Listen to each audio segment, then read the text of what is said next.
Bonjour à tous, c'est Pierre-Marie, bienvenue dans French by Ear, Fransugo no Kikitori, pour aujourd'hui un dialogue avec Edith Silva.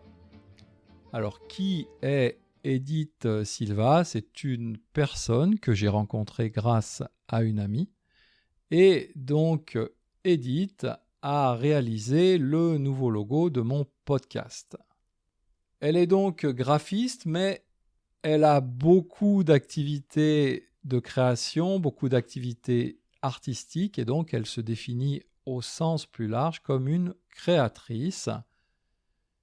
Edith a déjà publié 3 livres qui sont tous des mélanges d'illustrations et de poésie.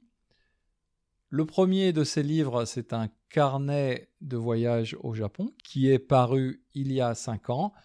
Et donc, dans ce dialogue, elle va nous parler de ce voyage au Japon, de l'influence du Japon sur son art en général, et aussi de ses différentes créations et de son prochain projet. Notre conversation a été assez longue et donc je l'ai découpée en 2 parties. Aujourd'hui, on écoute la première partie de cet entretien. Bonjour Edith, Bonjour, tu vas bien? très bien, merci.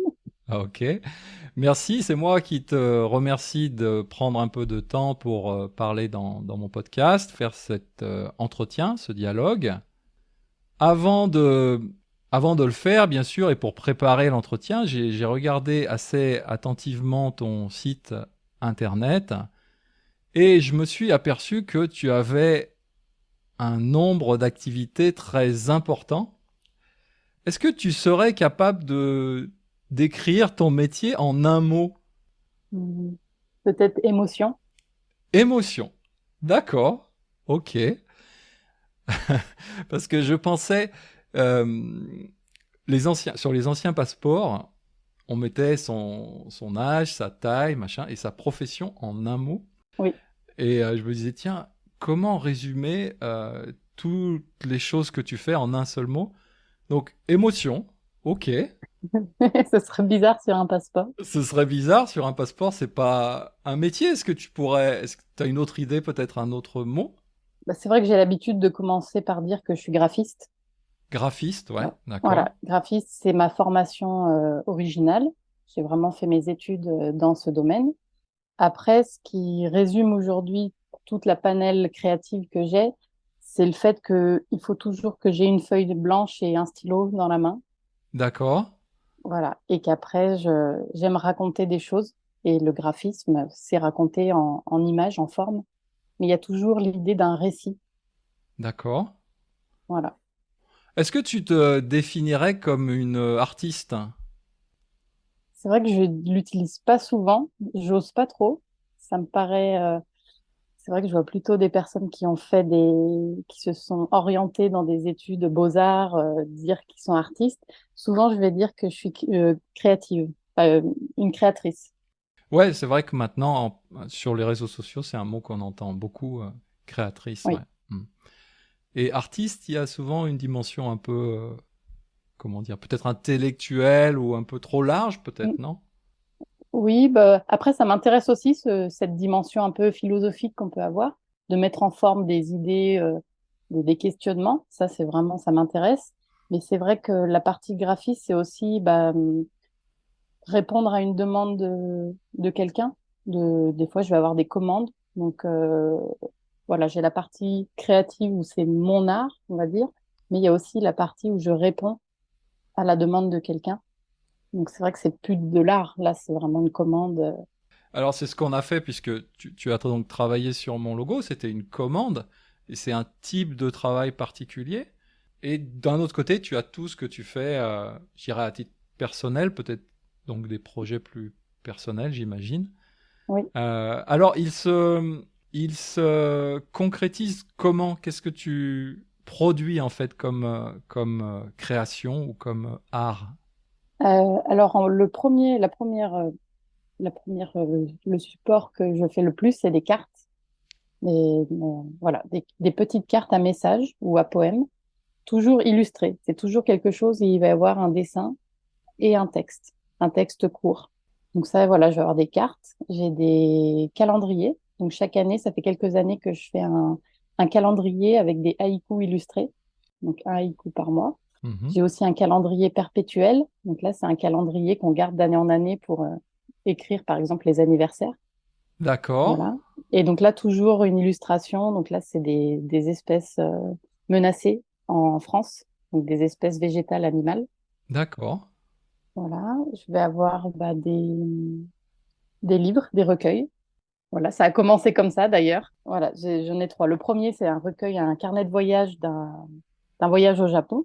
d'accord. Le deuxième, c'est un recueil sur la ville où j'ai grandi, qui s'appelle J'ai grandi à l'Arbrel. Oui, près de Lyon, je connais. Voilà. Donc, des peintures avec des haïkus, encore une fois. Et le troisième, du coup, c'est qui s'appelle Passagère. C'est un recueil de haïkus et tankas illustrés dans les transports en commun. D'accord. Donc ça, c'est tes trois livres et tu as eu la gentillesse de m'en envoyer deux. On va en parler un petit peu plus en détail juste dans quelques minutes. Parce que j'avais une autre question. Donc il y a tous ces objets. Donc il y a la création, on va dire, artistique, l'idée, le dessin et puis l'écriture, puisque à chaque fois tu mets un texte avec. Mais j'ai l'impression que tu es aussi un peu bricoleuse et que tu aimes bien le côté artisan, artisanal. Qu'est-ce que j'ai vu sur qui m'a intéressé, la linogravure. Oui. Hmm. Est-ce que tu peux expliquer un peu ça? Bah, la linogravure, j'ai découvert cette technique aussi au Japon. C'était une jeune fille qui faisait des tampons. Donc là, elle gravait sur de la gomme plutôt que des plaques de lino. Mais ça m'a beaucoup intéressée parce que bah, je dessinais pour retranscrire mes dessins, reproduire mes dessins à la chaîne. Je trouvais ça intéressant. Donc du coup, j'ai commencé un petit peu au Japon sur la gomme et en rentrant en France, j'ai découvert la linogravure avec bah, ces outils. C'est une manière de graver les dessins et de les garder, de pouvoir les reproduire et d'avoir à chaque fois une empreinte vraiment unique pour chaque tampon. Donc ça fait vraiment, tu produis un tampon à la fin? Voilà, c'est ça. Donc là, tu fabriques carrément l'objet, c'est pas seulement le dessin, tu fabriques le tampon. Est-ce qu'il y a d'autres choses que tu fabriques? Alors j'ai essayé pour nouer mes calendriers de faire des rubans teintés avec des teintures naturelles. Donc là, bah, ça m'a poussé un peu à essayer de connaître autour de moi les fleurs, les plantes qui poussaient, les plantes tintoriales, donc celles avec lesquelles on peut teindre, mettre en couleur des tissus. Et donc voilà, l'idée c'est d'avoir un ruban teint avec différentes espèces. Donc ça peut être du sureau, ça peut être des fleurs de millepertuis. Voilà, j'apprends en même temps. C'est ce qui me D'accord, plaît. Voilà, le fait que mon travail puisse m'agrandir mes connaissances sur mon environnement. Voilà. d'accord, ok. Très bien. Je crois que j'ai vu aussi que tu faisais ton propre papier, n'est-ce pas? Oui, j'ai essayé de faire mon papier, oui. Alors, enfin, ça a marché d'ailleurs, ça. Et voilà, en recyclant mes déchets carton, en fait, c'est du papier à partir de papier. Donc, l'idée, c'est de le découper en morceaux, de le mettre dans de l'eau pour faire une pâte, de mixer. Et après, bah, j'ai fabriqué un petit tamis et rajouté des fois des pétales. Voilà. Donc, ça fait un papier assez épais pour l'instant. Mais je me suis dit, tant qu'à faire, si je fais ma linogravure, si j'arrive à faire mon dessin à la main, de pouvoir l'imprimer sur le papier que j'ai fait aussi, ça donne voilà, un résultat 100% artisanal. 100% artisanal, intégré, l'idée jusqu'à l'objet, c'est bien, ouais. J'aime bien. Mm. Voilà. Ok. Et d'ailleurs, au Japon, on avait visité un musée du papier. Euh, c'est à Izumo, je crois. Ah, le washi, le papier washi. Oui, voilà. Là- Voilà. Donc pareil, c'est des sources d'inspiration aussi, le Japon, même dans les techniques artisanales. Ah oui, donc ça t'a inspiré à la fois pour les tampons en linogravure et aussi le papier. Oui. Et pour l'écriture des poèmes. Donc, Ok, super. Alors parlons justement du Japon, de ce petit livre que tu as sorti donc en 2018 oui. et qui s'appelle Le Japon sans instant de voyage. Le Japon sans instant de voyage. Très bien. Est-ce que tu peux simplement peut-être décrire le livre? Alors, c'est un petit livre qui comporte donc 100 poèmes, 100 haïkus, qui sont écrits dans l'ordre chronologique du voyage. On est parti avec mon conjoint pendant 5 mois. 5 mois, Et donc, d'accord. c'est des petits instants capturés comme ça du voyage, avec à chaque fois un dessin, un poème. Sur chaque page, il y a un dessin, un poème. Et on avance comme ça dans le récit, de l'arrivée jusqu'au départ. Et il y a une deuxième partie qui est plus des annotations pour compléter certains poèmes, quand il y a un mot vraiment spécifique que les Français peut-être ne connaîtront pas ou un aspect culturel. Là, on explique un petit peu plus, voilà, ce qu'il y a derrière.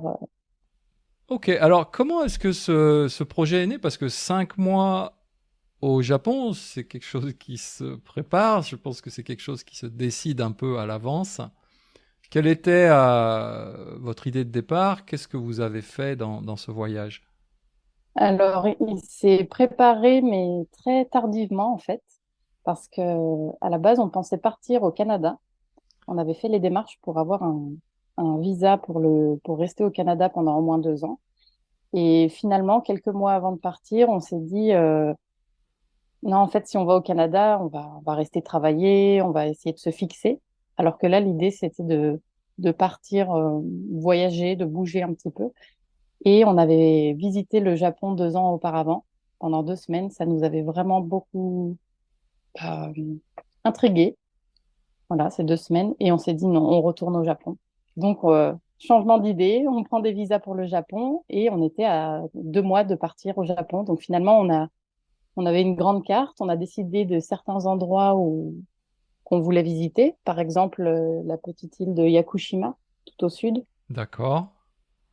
Donc, on avait cet endroit. Et puis, sinon, j'ai un cousin qui vit à Takasaki, au nord de Tokyo, Ah d'accord, ok, à Gunma, dans la préfecture de Gunma. Et donc, on voulait lui rendre visite aussi. d'accord. Donc, ça, c'est, voilà, l'organisation, c'était un petit peu réduit. On a beaucoup improvisé. Et au moment d'y aller, on s'est dit qu'on voulait aussi travailler, essayer d'être hébergé, de travailler chez des agriculteurs. Donc, faire du woofing. Voilà, ça, c'est quelque chose qu'on avait envie d'essayer, de pouvoir travailler dans un pays étranger, au contact des habitants, de vivre un peu de leur quotidien. Ouais, ça j'ai trouvé vraiment très intéressant parce que, et je pense que pour vous c'était la même chose, vous n'avez pas seulement fait le Japon urbain, les grands centres urbains, les temples les plus connus, vous êtes vraiment rentré dans le Inaka du Inaka, c'est-à-dire le fin fond de la campagne, j'ai l'impression. Oui, Est-ce que c'était une expérience ou un type de vie que vous aviez déjà vécu en France ou c'était aussi complètement nouveau? oui, c'était complètement nouveau. C'était à la fois bah, rencontrer vraiment une famille de Japonais et puis bah, apprendre aussi en même temps le travail de l'agriculteur et puis découvrir les produits parce que c'est pas les mêmes produits qu'on fait pousser là-bas et en France. Donc c'était aussi apprendre. Et finalement, c'est l'expérience qu'on a préférée de tout le voyage. Le voyage était magnifique et intéressant, mais c'est vrai que ces moments-là, c'est là où on sentait c'est pour ça qu'on fait un voyage. C'est vraiment pour bah, aller à la rencontre de l'inconnu et puis bah, découvrir en même temps ce dont on est capable, comment on se lie aux gens, comment on fait connaissance. On avait souvent des débats d'ailleurs. Est-ce qu'il faut venir en français qui amener notre culture ou au contraire s'effacer pour apprendre, Hmm. ça, c'était vraiment intéressant. Alors, comment on se lie aux gens pour ça, la langue, le langage, c'est utile. Est-ce que vous parliez japonais, tous les deux? Non, non, non, pas du tout.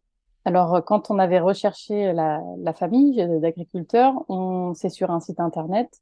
On peut voir quelles langues sont parlées, combien de personnes sont acceptées, le régime alimentaire. Voilà, il y a tout un questionnaire un petit peu pour savoir si déjà on correspond un peu au mode de vie de la famille. Donc, on savait qu'ils parlaient un petit peu anglais. D'accord. Donc, on y allait en se disant, on va se débrouiller avec quelques mots d'anglais.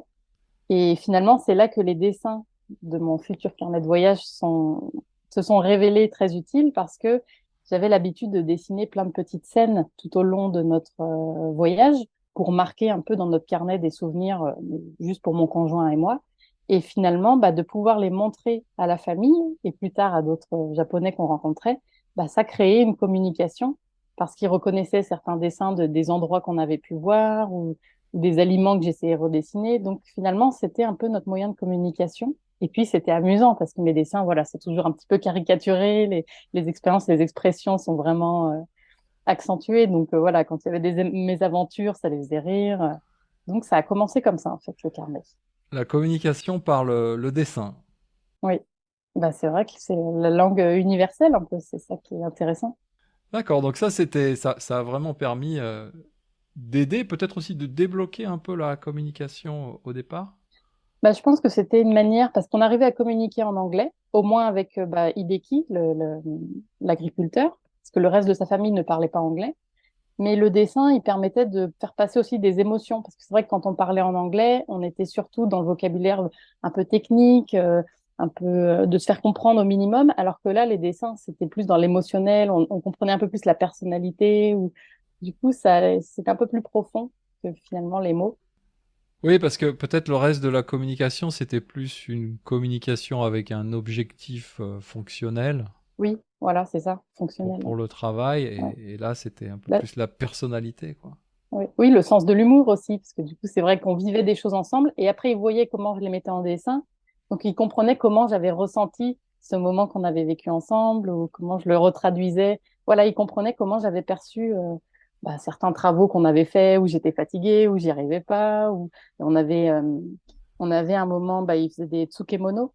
Oui, c'est ça, les tsukemono, les légumes. Mariné, fermenté, pardon, ouais. Oui, fermentés, voilà. Il fallait ouvrir des grands bacs pour voir s'ils étaient bons. Ah bah du coup forcément on enlève la pierre, on sent dans le son de riz les daikons, les daikons et c'était bah voilà l'odeur était très forte. Donc après quand je l'ai remis en dessin, bah, ils étaient morts de rire. Ok, ouais, donc je comprends pourquoi c'est finalement cette période que vous avez préférée dans le voyage, même si j'imagine que le reste était aussi super. Voilà, c'est la fin de la première partie de mon entretien avec Edith. J'espère que ça vous a plu et je passerai donc la deuxième partie dans 2 ou 3 semaines, je pense. En attendant, je vous dis à bientôt, mata jikai.